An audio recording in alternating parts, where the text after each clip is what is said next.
S, ಇದ್ರ ಬಗ್ಗೆ ನಮ್ಮ ಜೊತೆ ಮಾತನಾಡೋದಕ್ಕೆ ನಮ್ಮ ಪ್ರತಿನಿಧಿ ರವಿ ಶಿವರಾಮ್ ಲೈವ್ ನಲ್ಲಿ ಜಾಯಿನ್ ಆಗ್ತಾ ಇದ್ದಾರೆ ಬಿಜೆಪಿ ಬೀಟ್ ನಿಂದ. ಮತ್ತೊಂದು ಕಡೆ ನಮ್ಮ ರಾಜಕೀಯ ವಿಶ್ಲೇಷಕರಾದ ಪ್ರಶಾಂತ್ ನಾಥ್ ಇದ್ದಾರೆ. ಇಬ್ಬರಿಗೂ ಕಾರ್ಯಕ್ರಮಕ್ಕೆ ಸ್ವಾಗತ. ಮೊದಲಿಗೆ ನಾನು ರವಿ ಶಿವರಾಮ್ನ ಮಾತನಾಡಿಸ್ತೀನಿ. ರವಿ ಶಿವರಾಮ್, ಒಂದು ಹಗ್ಗನ ಎಲ್ಲಿವರೆಗೂ ಎಳಿಬೇಕು ಅನ್ನೋದು ಗೊತ್ತಿರಬೇಕಾಗತ್ತೆ. ಆದರೆ ಬಿಜೆಪಿಯ ಎರಡೂ ಬಣಕ್ಕೆ ಅದರ ಅರಿವು ಇದ್ದೂ ಇಲ್ಲದಂತಾಗಿದೆ. ನಾನು ಹೇಳ್ತೀನಿ, ನೀನು ಹೇಳ್ತೀನಿ, ಕಿತ್ತೋದ್ರೆ ಕಿತ್ತೋಗ್ಲಿ ಅನ್ನೋ ಹಂತಕ್ಕೆ ಬಂದು ನಿಂತಿದ್ದಾರೆ. ಏನಾಗ್ತಾ ಇದೆ ಬಿಜೆಪಿಯಲ್ಲಿ ಸದ್ಯಕ್ಕೆ? ಭವನ, ಮೋಸ್ಟ್ಲಿ ನಾವು ನೀವೇ ಪಾರ್ಟಿ ರೌಂಡ್ಸಲ್ಲಿ ಕಳೆದ 1-2 ತಿಂಗಳುಗಳಿಂದ ಇದೇ ವಿಚಾರವನ್ನು ಚರ್ಚೆ ಮಾಡಿದ್ದೀವಿ. ಪ್ರಮುಖವಾಗಿ ಈ ಒಂದು ಯತ್ನಾಳ್ ಅವರ ನೋಟಿಸ್ಗೆ ವಿಚಾರಕ್ಕೆ ಸಂಬಂಧಪಟ್ಟಂತೆ ಮಾತಾಡೋದಕ್ಕೂ ಮೊದಲು ಬಿಜೆಪಿಯ ಶಿಸ್ತಿನ ಬಗ್ಗೆ ಒಂದು ವಿಚಾರ ನೆನಪಿಗೆ ಬರ್ತಾ ಇದೆ. ಜನಸಂಘದ ಅತ್ಯಂತ ದೊಡ್ಡ ನಾಯಕರಾಗಿದ್ದಂಥ ಜಗನ್ನಾಥ ಜೋಶಿ ಅವರು ಸಂಘದ ಕಾರ್ಯಾಲಯಕ್ಕೆ ಹೋದಾಗ ಅವರೇ ಮಾಡಿದಂಥ ರೂಲ್ಸು, ತಡವಾಗಿ ಬಂದರೆ ಬಿಲ್ಡಿಂಗ್ನ 4-5 ರೌಂಡನ್ನು ಹಾಕಬೇಕು ಅಂತ ಹೇಳಿ. ಅವರೇ ತಡವಾಗಿ ಬಂದಾಗ ಸ್ವತಃ ಅವರೇ ರೌಂಡ್ ಹಾಕಿದಂಥ ಬಿಜೆಪಿಯ ನಾಯಕರು ಅವತ್ತು ಹೇಗೆ ಶಿಸ್ತನ್ನು ಕಾಪಾಡ್ಕೊಂಡು ಬರ್ತಾ ಇದ್ರು, ಇವತ್ತು ನಾನು ಮಾತೆತ್ತರೆ ಸಂಘದಿಂದ ಬಂದವನು, ನಾನು ಸಂಘಟನೆಯಿಂದ ಬಂದವನು, ನಾನು RSSಗೆ ಸಂಬಂಧಪಟ್ಟವನು ಹೇಳ್ಕೊಳ್ಳುವಂಥ ಬಿಜೆಪಿಯ ಅನೇಕ ನಾಯಕರುಗಳ ಕಾರ್ಯವೈಖರಿಯನ್ನು ಅಥವಾ ಪರಸ್ಪರ ಮಾತುಗಳನ್ನು ಅಥವಾ ಪಾರ್ಟಿ ವಲಯದಲ್ಲಿ ಆಗ್ತಾ ಇರುವಂಥ ಆಂತರಿಕ ವಿಚಾರಗಳನ್ನು ಗಮನಿಸಿದರೆ ಬಿಜೆಪಿ ಹೇಳ್ಕೊಳ್ಳೋದಕ್ಕೆ ಮಾತ್ರ ಶಿಸ್ತಿನ ಪಕ್ಷ, ಆದರೆ ಆಗ್ತಾ ಇರುವುದೆಲ್ಲವೂ ಕೂಡ ಅಶಿಸ್ತು ಹೇಳುವುದನ್ನು ಮೇಲ್ನೋಟಕ್ಕೆ ಕಾಣ್ತಾ ಇದೆ. ಭಾವನಾ, ಇವತ್ತು ಯತ್ನಾಳ್ ಅವರಿಗೆ ನೋಟಿಸನ್ನು ಕೊಟ್ಟಿದ್ದಾರೆ. ಬಹುಶಃ ನಮಗಿರುವ ಮಾಹಿತಿಯ ಪ್ರಕಾರ ಯತ್ನಾಳ್ ಅವರಿಗೆ ಈ ನೋಟಿಸ್ ಸಿಗಬಹುದು ಅಥವಾ ಈ ನೋಟಿಸ್ ಹೈಕಮಾಂಡ್ ಇಶ್ಯೂ ಮಾಡಬಹುದು ಎನ್ನುವಂಥ ಸೂಚನೆ ಸಿಕ್ಕಿತ್ತು ಹೇಳುವಂಥ ಚರ್ಚೆಗಳು ಕೂಡ, ಆ ಮಾಹಿತಿಗಳು ಕೂಡ ಇದ್ದಾವೆ. ನಿನ್ನೆ ಅಷ್ಟೇ ಯತ್ನಾಳ್ ಅವರು ದೆಹಲಿಗೆ ಹೋಗಿದ್ರು. ಯತ್ನಾಳ್ ಅವರು ದೆಹಲಿಗೆ ಹೋಗುವ ಪೂರ್ವದಲ್ಲಿಯೇ ಬಹುಶಃ ಯತ್ನಾಳ್ ಅವರಿಗೆ ಒಂದು ಹೈಕಮಾಂಡ್ ಇದನ್ನು ಬಹಳ ಸೀರಿಯಸ್ ಆಗಿ ತೆಗೆದುಕೊಂಡಂತೆ ಕಾಣ್ತಾ ಇದೆ. ಮುಂದೇನು ಮಾಡಬೇಕು ಅನ್ನುವಂಥ ಚರ್ಚೆಯನ್ನು ಕೂಡ ಯತ್ನಾಳ್ ಬಣದ ಪ್ರಮುಖ ನಾಯಕರುಗಳು ಬೆಳಗಾವಿಯಲ್ಲಿ ಕುಳಿತುಕೊಂಡು ಮಾಡಿದ್ದಾರೆ ಎನ್ನುವಂಥದ್ದು ಮಾಹಿತಿ. ಆದರೆ ಯತ್ನಾಳ್ ಅವ್ರ ಬಗ್ಗೆ ಇರುವಂಥ ಬೇಸರ ಏನು, ಆ ಟೀಮಲ್ಲಿ ಇದ್ದವರಿಗೆ ಇರುವಂಥ ಬೇಸರ ಏನು? ಯತ್ನಾಳ್ ಅವರು ಕಳೆದ 2-3 ವರ್ಷಗಳಿಂದ ಅಥವಾ 2 ವರ್ಷಗಳಿಂದ ಯಡಿಯೂರಪ್ಪನವರ ವಿರುದ್ಧವಾಗಿ ಮಾತಾಡ್ತಾ ಇದ್ರು. ಈಗೊಮ್ಮೆ ಹೈಕಮಾಂಡ್ ನಾಯಕರವರನ್ನ ಕರೆದು ಮಾತನಾಡಿದ್ದಾರೆ. ಅಮಿತ್ ಶಾ ಅವರು ಕೂಡ ಮಾತನಾಡಿದ್ದಾರೆ. ಆದರೆ ಹೆಚ್ಚಿನ ಪಕ್ಷ ಯತ್ನಾಳ್ ಅವರ ಹೇಳಿಕೆಯನ್ನು ಬಹಳ ಸೀರಿಯಸ್ ಆಗಿ ಏನು ತೆಗೆದುಕೊಂಡಿರಲಿಲ್ಲ. ಅದೇ ಯಾವಾಗ ರಮೇಶ್ ಜಾರಕಿಹೊಳಿ ಇರಬಹುದು, ಪ್ರತಾಪ್ ಸಿಂಹ ಇರಬಹುದು, GM ಸಿದ್ದೇಶ್ವರ್ ಇರಬಹುದು, ಕುಮಾರ್ ಬಂಗಾರಪ್ಪ ಇರಬಹುದು, ಶಾಸಕರಾಗಿ ಹರೀಶ್ ಇರಬಹುದು, ಇವರೆಲ್ಲರೂ ಕೂಡ ಒಂದು ಸಂಘಟನೆಯ ರೂಪದಲ್ಲಿ ಮಾತನಾಡೋದಕ್ಕೆ ಹೋದಾಗ ಒಂದು ಬಿಜೆಪಿಯ ಮತ್ತೊಂದು ಟೀಮ್ನ ರೀತಿಯಲ್ಲಿ ಗುರುತಿಸಿಕೊಂಡಾಗ ಹೈಕಮಾಂಡ್ ಇರಬಹುದು ಮತ್ತು ಬಿಜೆಪಿಯ ಕೆಲವು ರಾಜ್ಯ ನಾಯಕರುಗಳಿಗೆ ಇದು ಒಂದು ರೀತಿಯಲ್ಲಿ ಬೇರೆ ರೂಪದಲ್ಲಿ ಹೋಗ್ತಾ ಇದ್ರಲ್ಲ, ಇದಕ್ಕೊಂದು ತಾರ್ಕಿಕ ಅಂತ್ಯಕ್ಕೆ ಹೋಗಬಹುದು ಎನ್ನುವಂಥ ಯೋಚನೆಗಳು ಬಂದವು. ನಿನ್ನೆ ಯತ್ನಾಳ್ ಅವರ ವಿಚಾರಕ್ಕೆ ಸಂಬಂಧಪಟ್ಟಂತೆ ಅವರ ಟೀಮ್ನಲ್ಲಿ ಕೆಲವೊಂದಿಷ್ಟು ಜನಕ್ಕೂ ಬೇಸರವೂ ಕೂಡ ಆಗಿದೆ. ಯಾಕೆ? ಯತ್ನಾಳ್ ಅವರು ಪದೇ ಪದೇ ಮಾತನಾಡ್ತಾರೆ. ಯತ್ನಾಳ್ ಅವರು ಬಾಯಿ ತೆಗೆದ್ರೆ ಯಡಿಯೂರಪ್ಪನವರಿಗೆ, ವಿಜೇಂದ್ರ ಅವರಿಗೆ ಬೈತಾರೆ.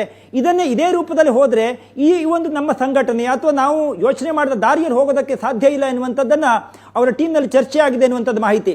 ಬಹುಶಃ ಆ ಭಾವನಾ, ಯತ್ನಾಳ್ ಅವರು ಕಳೆದ 1-2 ವರ್ಷಗಳಿಂದ ಮಾತಾಡೋದಕ್ಕೂ ಈಗ ಹೈಕಮಾಂಡ್ ಅವರಿಗೆ ನೋಟಿಸನ್ನು ಇಶ್ಯೂ ಮಾಡೋದಕ್ಕೂ ಕಾರಣಗಳನ್ನು ನೋಡ್ತಾ ಹೋದಾಗ ಈ ಒಂದು ವಿಚಾರ ಹೈಕಮಾಂಡ್ಗೂ ಕೂಡ ಸೀರಿಯಸ್ ಅಂತ ಅನಿಸಿದೆ.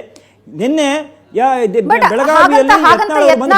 ಕರೆಯೋದು, ಮಾತಾಡೋದು ಅಥವಾ ಅವರ ಅಳಲೇನು ಅಂತ ಕೇಳುವಂತ ಪ್ರಯತ್ನಕ್ಕೂ ಹೈಕಮಾಂಡ್ ಮುಂದಾಗ್ತಾ ಇಲ್ಲ. ಮತ್ತೊಂದು ಕಡೆ ರಾಜ್ಯದಲ್ಲೂ ಕೂಡ ಅವರಿಗೆ ಸ್ಥಾನಮಾನಗಳನ್ನ ಕೊಡ್ತಾ ಇಲ್ಲ. ಎಂಡ್ ಆಫ್ ದ ಡೇ ಒಬ್ಬ ನಾಯಕ ಏನ್ ಮಾಡ್ಬೇಕಾಗತ್ತೆ?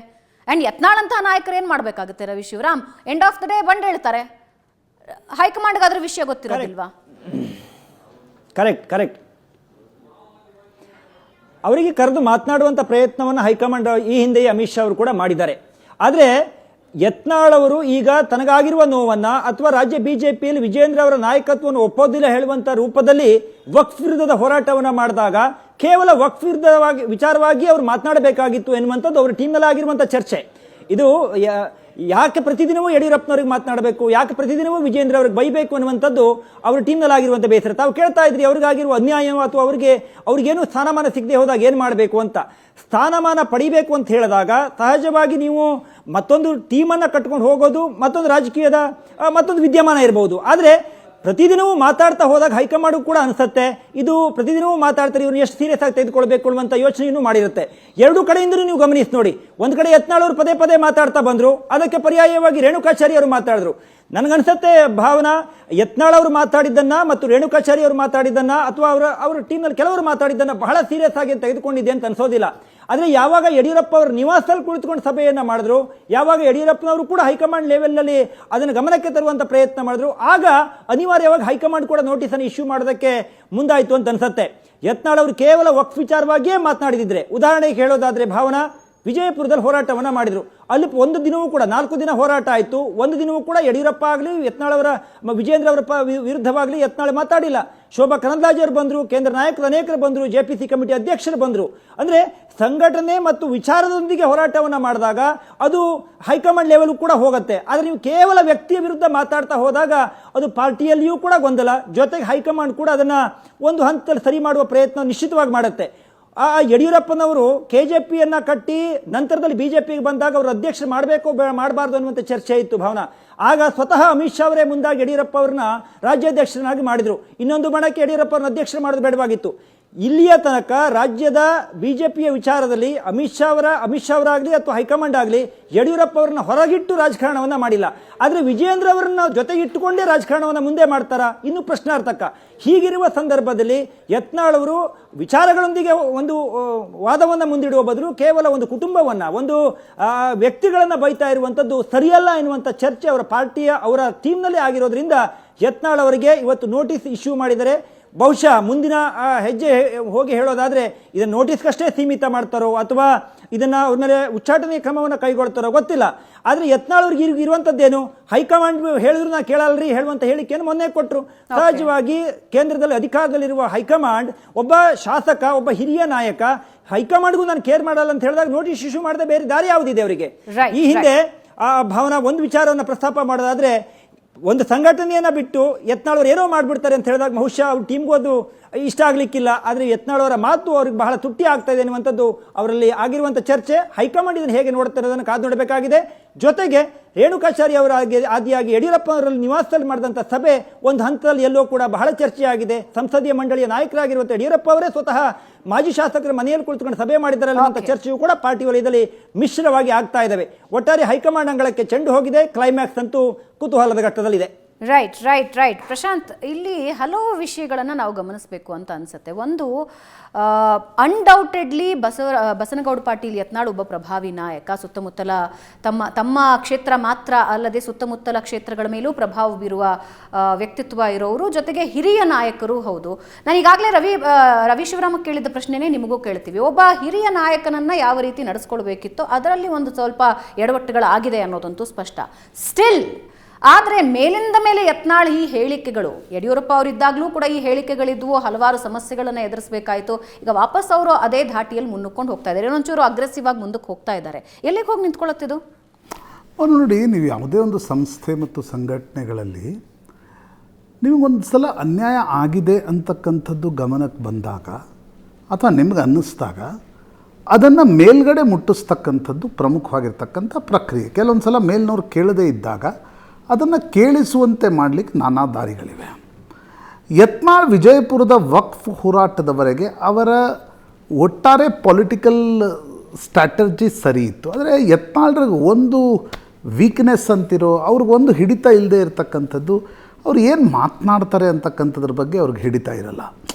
ನೀವು ದಿನ ಬೆಳಿಗ್ಗೆ ಎದ್ದು ಒಂದೇ ಸಂಸ್ಥೆ ಒಂದೇ ಸಂಘಟನೆಯಲ್ಲಿ ಕೆಲಸ ಮಾಡ್ತಕ್ಕಂಥ ಸಂದರ್ಭದಲ್ಲಿ ಇನ್ನೊಬ್ಬನು ಇಷ್ಟ ಇದಾನೋ ಇಲ್ವೋ ಅದನ್ನು ಒಳಗಡೆ ಹೇಳಬೇಕೇ ಹೊರತು ಮಾಧ್ಯಮಗಳ ಎದುರು ನಿಂತು ನೀವು ದಿನ ಹೇಳ್ತಾ ಹೋದರೆ ಹೈಕಮಾಂಡ್ಗೂ ಕೂಡ ಬೇರೆ ದಾರಿ ಇರಲ್ಲ. ವಿಜಯಪುರದ ಹೋರಾಟದವರೆಗೆ ಹೈಕಮಾಂಡ್ ಒಪ್ಪಿಗೆ ಇಲ್ಲದೆ ಜಗದಂಬಿಕಾ ಪಾಲ್ ವಿಜಯಪುರಕ್ಕೆ ಬರ್ತಾರಾ?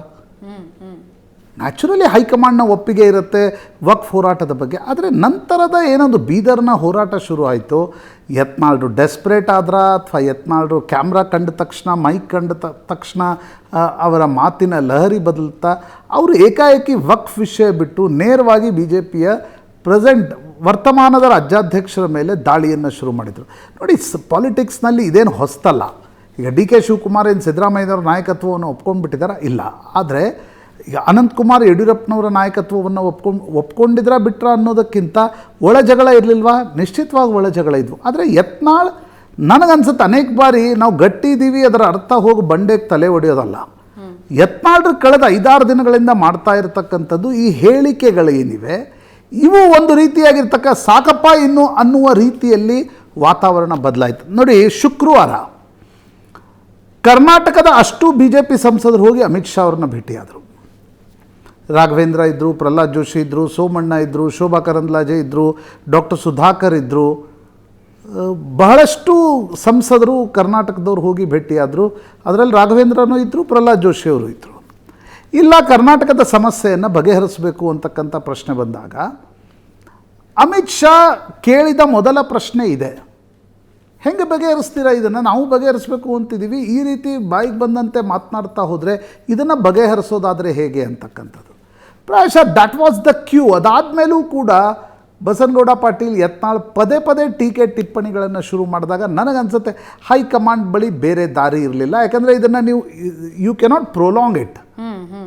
ಇದನ್ನು ಪ್ರೊಲಾಂಗ್ ಮಾಡ್ತಾ ಹೋದರೆ ಪಾರ್ಟಿಗೆ ಮುಜುಗರ ಆಗುತ್ತೆ, ಕಾರ್ಯಕರ್ತರಲ್ಲಿ ಇನ್ನಷ್ಟು ದ್ವಂದ್ವ ಹೆಚ್ಚುತ್ತೆ. ಇದನ್ನು ಮುಗಿಸೋದು ಹೇಗೆ ಅಂತ ಅನೇಕ ಬಾರಿ ಹೈಕಮಾಂಡ್ಗಳು ಈ ರೀತಿ ನಿರ್ಣಯ ಮಾಡ್ತವೆ. ಓಪನ್ ಸ್ಟೇಟ್ಮೆಂಟ್ಗಳು, ಎದ್ರಾಬದ್ರಾ ಸ್ಟೇಟ್ಮೆಂಟ್ಗಳು, ಏಕವಚನಗಳು, ಇದರ ಇಂಪ್ಯಾಕ್ಟ್ ಏನಾಗುತ್ತೆ ಅಂತ ಯಡಿಯೂರಪ್ಪ ಅವರಿದ್ದ ಕಾಲದಲ್ಲೇ ಇವರು ಪಕ್ಷ ಬಿಡಬೇಕಾದ ಪರಿಸ್ಥಿತಿ ಬಂದಿತ್ತು ಯತ್ನಾಳ್ ಅವರಿಗೆ. ಅಂಥದ್ದೊಂದು ಪರಿಸ್ಥಿತಿ ಈಗ ರಿಪೀಟ್ ಆಗುತ್ತಾ ಅಥವಾ ಇದಕ್ಕೇನಾದರೂ ಸೊಲ್ಯೂಷನ್ ಇದೆಯಾ ಪ್ರಶಾಂತ್? ನೋಡಿ, ಇದು ಡಿಪೆಂಡ್ಸ್ ಆನ್ ಬಸನಗೌಡ ಪಾಟೀಲ್. ಈಗ ನೋಡಿ, ಇವತ್ತು ನೋಟಿಸ್ ಕೊಟ್ಟ ತಕ್ಷಣ ಬಸನಗೌಡ ಪಾಟೀಲ್ ಯತ್ನಾಳ್ರು ಹೊರಗಡೆ ಬಂದು ಮಾತನಾಡಿದ ಪರಿ ಇತ್ತಲ್ವ, ಅದು ನನಗನ್ಸುತ್ತೆ ಅವರು ಕೂಡ ಕಾಂಪ್ರಮೈಸ್ಗೆ ತಯಾರಿದ್ದಂತೆ ಕಾಣ್ತಿಲ್ಲ. Yatnal not man of compromise, ಏನೋ ಮಾಡಿಕೊಂಡು ಸರಿ ಮಾಡ್ಕೊಂಡು ಬಂದುಬಿಡ್ತೀನಿ ಆ ತರಹದ ರಾಜಕಾರಣಿ ಅಲ್ಲ. ಅದು ಪ್ಲಸ್ಸು ಹೌದು, ಅದು ಮೈನಸ್. ಪ್ಲಸ್ ಹೇಗಂದರೆ ಅವ್ರ ಜನಪ್ರಿಯತೆಗೆ ಕಾರಣ, ಮೈನಸ್ ಹೇಗಂದರೆ ಅವರು ಯಾವುದೇ ಒಂದು ಸಂಸ್ಥೆಯಲ್ಲಿ ಮೇಲ್ಗಡೆ ಬರಲಿಕ್ಕೆ ಸಾಧ್ಯ ಆಗದೇ ಇರಲಿಕ್ಕೆ ಪ್ರಮುಖವಾಗಿರ್ತಕ್ಕಂಥ ಕಾರಣ. ನೀವು ಅನೇಕ ಬಾರಿ ಏನಾಗುತ್ತೆ, ವ್ಯವಸ್ಥೆಯಲ್ಲಿ ಇದ್ದು ಒಳಗಡೆ ಪ್ರಶ್ನಿಸಬೇಕೇ ಹೊರತು ಹೊರಗಡೆ ಬಂದು ಪದೇ ಪದೇ ಪ್ರಶ್ನಿಸಿದಾಗ ಆ ವ್ಯವಸ್ಥೆಗೆ ನಿಮ್ಮನ್ನು ಹೊರಗೆ ಹಾಕದೆ ಬೇರೆ ದಾರಿ ಉಳಿಯಲ್ಲ. ಪ್ರಾಯಶಃ ಯತ್ನಾಳ್ ಅದೇ ಕವಲು ದಾರಿಯಲ್ಲಿ ನಿಂತಿದ್ದಾರೆ ಅಂತ ಅನಿಸುತ್ತೆ. ಒಂದು ಗುಂಪು ಮಾಡಿಕೊಂಡ್ರು, ರಮೇಶ್ ಜಾರಕಿಹೊಳಿ, ಕುಮಾರ್ ಬಂಗಾರಪ್ಪ, ಅರವಿಂದ್ ಲಿಂಬಾವಳಿ, ಪ್ರತಾಪ್ ಸಿಂಹ, ಇವರೆಲ್ಲರೂ ಆ ಗುಂಪಿನಲ್ಲಿ ಇದ್ದಾರೆ ನಿಜ. ಆದರೆ ನನಗನ್ಸುತ್ತೆ ಎಲ್ಲೋ ಒಂದು ಕಡೆ ಕೇಂದ್ರ ಗೃಹ ಸಚಿವ ಅಮಿತ್ ಶಾ ಮತ್ತು JP ನಡ್ಡಾರಿಗೆ ಯತ್ನಾಳ್ ಕೊಡ್ತಾ ಇರತಕ್ಕಂಥ ಹೇಳಿಕೆಗಳ ಬಗ್ಗೆ ಒಂದು ಅತೀವವಾಗಿರ್ತಕ್ಕಂಥ ಆಕ್ರೋಶ ಇತ್ತು. ಪ್ರಾಯಶಃ ವಕ್ಫ್ ಹೋರಾಟದವರೆಗೆ ಹೈಕಮಾಂಡ್ ಕೂಡ ಸುಮ್ಮನಿತ್ತು. ಆದರೆ ವಕ್ಫ್ ಹೋರಾಟದ ನಂತರ ಪದೇ ಪದೇ ಏನು ವಿಜಯೇಂದ್ರ ಮೇಲೆ ಅಟ್ಯಾಕ್ ಮಾಡಲಿಕ್ಕೆ ಶುರು ಮಾಡಿದರು, ಯಡಿಯೂರಪ್ಪನವ್ರ ಬಗ್ಗೆ ದಾಳಿಗಳನ್ನು ಮಾಡಿದರು, ಅದು ಹೈಕಮಾಂಡ್ಗೆ ಅನಿವಾರ್ಯ ಪರಿಸ್ಥಿತಿಯನ್ನು ತಂದಿಟ್ಟು ನೋಟಿಸ್ ನೀಡಲಾಗಿದೆ. ಈಗ ಯತ್ನಾಳ್ ಅದಕ್ಕೆ ಉತ್ತರ ಕೊಡ್ತಾರಾ? ನ್ಯಾಚುರಲಿ ಉತ್ತರ ಕೊಡ್ತಾರೆ. ಉತ್ತರ ಕೊಟ್ಟ ನಂತರ ಹೈಕಮಾಂಡ್ ಏನು ಮಾಡುತ್ತೆ? ಯತ್ನಾಳ್ರಿಗೆ ಪಾರ್ಟಿ ಒಳಗಡೆ ಇರೋ ಮನಸ್ಸಿದೆಯಾ? ಅಮಿತ್ ಶಾ ಅವರಿಗೆ ವಿಜೇಂದ್ರ ಮತ್ತು ಯತ್ನಾಳ್ರನ್ನ ತೇಪೆ ಹಾಕುವ ಮನಸ್ಸಿದೆ. ಯಾಕಂದ್ರೆ ಅಲ್ಲ, ಈಗ ಯತ್ನಾಳ್ ಅವರಿಗೆ ಪಾರ್ಟಿ ಒಳಗೆ ಇರುವ ಮನಸ್ಸು ಇದೆಯಾ ಅಂದ್ರೆ what are the options? Yatnal ಹತ್ರ ಆಪ್ಷನ್ ಆದ್ರೂ ಏನಿದೆ ಈಗ? ನ್ಯಾಚುರಲಿ ಹೊರಗೋದ್ಮೇಲೆ ಯೋಚನೆ ಮಾಡ್ಬೋದು, ಹೊರಗೋದ್ಮೇಲೆ ಯೋಚನೆ ಮಾಡ್ತಿರ್ಬೋದು. ಈಗ ಒಂದು ಹೊಸ ಗುಂಪನ್ನು ಕಟ್ಟಿದ್ದಾರೆ. ಯಾಕಂದರೆ ಇವತ್ತಿನ ಅವರ ಮಾತನ್ನು ನೋಡಿದಾಗ ಅವರು ಕಾಂಪ್ರಮೈಸ್ಗೆ ತಯಾರಿದ್ದಂತೆ ಕಾಣ್ತಾ ಇಲ್ಲ. ವಿಜೇಂದ್ರ ಕೂಡ ಕಾಂಪ್ರಮೈಸ್ಗೆ ರೆಡಿ ಇಲ್ಲ. ಈಗ ಇನ್ನೊಂದು ಕಡೆ ವಿಜಯೇಂದ್ರ ಕೂಡ ನೀವು ಈ ಪರಿಯ ಟೀಕೆ ಟಿಪ್ಪಣಿಗಳು ವೈಯಕ್ತಿಕ ಮಟ್ಟದಲ್ಲಿ ನಡೆದಾಗ ನೀವು ಏನಂತ ಕಾಂಪ್ರಮೈಸ್ ಮಾಡ್ತೀರಿ ಹೊರಗಡೆ? ಅದು ಕೂಡ ಪ್ರಶ್ನೆ ಇದೆ. ಹೈಕಮಾಂಡ್ಗೂ ಕೂಡ ಪ್ರಶ್ನೆ ಇದೆ.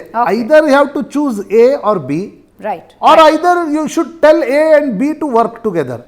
ರೈಟ್. ಮೂರನೇ ಆಪ್ಷನ್ ಸಾಧ್ಯ ಆಗಲ್ಲ. A ಜೊತೆಗಾದರೂ ನಿಲ್ಬೇಕು, B ಜೊತೆಗೆ ನಿಲ್ಬೇಕು. ಈಗ ಬಹುತೇಕ A ಜೊತೆ ಅಂದರೆ ರಾಜ್ಯಾಧ್ಯಕ್ಷರ ಜೊತೆ ಹೈಕಮಾಂಡ್ ನಿಂತ್ಕೊಂಡಂತೆ ಕಾಣ್ತಾ ಇದೆ. ಆದರೆ ಅನೇಕರಿಗೆ ಮನಸ್ಸಿದೆ ಯತ್ನಾಳ್ರನ್ನ ಮನವೊಲಿಸಿ ಪಾರ್ಟಿಯಲ್ಲೇ ಇಟ್ಕೊಳ್ಬೇಕು ಅಂತಕ್ಕಂಥದ್ದು. ಬಟ್ ನನಗನ್ಸುತ್ತೆ ಭಾವನಾ, ಎಲ್ಲೋ ಒಂದು ಕಡೆ ಪೊಲಿಟಿಕಲ್ ಪಾರ್ಟಿಗಳಲ್ಲಿರ್ಬೋದು, ಒಂದು ವ್ಯವಸ್ಥೆಯಲ್ಲಿರ್ಬೋದು, ನೀವು ಮಾತಿನ ಮೇಲೆ ಹಿಡಿತ ಇಟ್ಕೊಳ್ಳದೆ ಹೋದರೆ ಯಾವುದೇ ವ್ಯವಸ್ಥೆ ನಿಮ್ಮನ್ನು ಪೋಷಿಸ್ಲಿಕ್ಕೆ ಸಾಧ್ಯ ಆಗಲ್ಲ. ಅನೇಕ ಕಾಣದ ಕೈಗಳು ಅವರ ಬೆನ್ನ ಹಿಂದೆ ನಿಂತಿದ್ವು, ಆದರೆ ಆ ಮಾತುಗಳಿಂದಾಗಿ ಅವು ಕೂಡ ಇವತ್ತು ನಿಲ್ಲಿಕ್ಕೆ ಸಾಧ್ಯ ಆಗ್ತಾ ಇಲ್ಲ. Right, right, right. Sadananda Gowda ಸೇರಿದಂತೆ ಹಲವು ನಾಯಕರು ಯಾವಾಗ ನಮ್ಮ ಅಳಲು ಕೇಳ್ಕೊಳ್ತಾ ಇಲ್ಲ ಹೈಕಮಾಂಡ್ ಅಂದಾಗ ಒಂದು ಸಲ ಒಂದು ಪ್ರೆಸ್ ಮೀಟ್ ಮಾಡಿ ವಾಪಸ್ ಬರೋರು, ಹೈಕಮಾಂಡ್ ಹತ್ರ ಹೋಗಿ ಮಾತಾಡೋರು. ಬಹುಶಃ ಬಸವನಗೌಡ ಪಾಟೀಲ್ ಯತ್ನಾಳ್ ಅಲ್ಲಿಂದ ತುಂಬ ಮುಂದಕ್ಕೆ ದಾಟ್ಕೊಂಡು ಹೋಗಿದ್ದಾರೆ. ಈಗ ವಾಪಸ್ ಬರ್ತಾರಾ, ಆಚೆ ಹೋಗ್ತಾರಾ, ಉಳಿಸ್ಕೊಳ್ತಾರಾ, ಎಲ್ಲವೂ ನಿರ್ಧಾರ ಆಗಬೇಕಾಗಿದೆ. ನೋಡೋಣ ನೋಟಿಸ್ಗೆ ಏನು ಉತ್ತರ ಕೊಡ್ತಾರೆ ಅಂತ.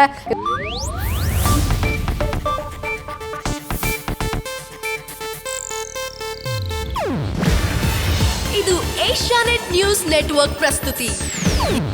ನೀವು ನೋಡ್ತಿದ್ದೀರಾ ಏಷ್ಯಾನೆಟ್ ಸುವರ್ಣ ನ್ಯೂಸ್.